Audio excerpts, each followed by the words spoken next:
Hello, my name is Ben Solomon at the Engineering Academy at Hoover High School, and today I'll be showing you how to use the Raspberry Pi as a part of the Auditory Empathy Senior Project. So the first thing that you're going to do once you have the Raspberry Pi with the program on it is you're going to take any source of power that uses a micro USB, in this case a portable charger, and you are going to plug it into either of the micro USB ports. I'm going to use the screen port in this case. The Raspberry Pi should start up in a few seconds.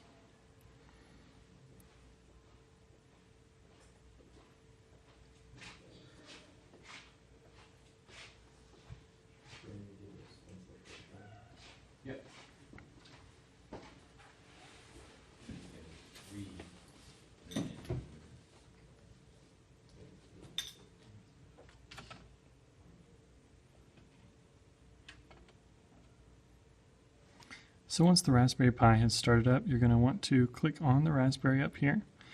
And then under Sound and Video, there should be Audacity. And you open that up, and Avi is going to show you how you can use Audacity to run our program.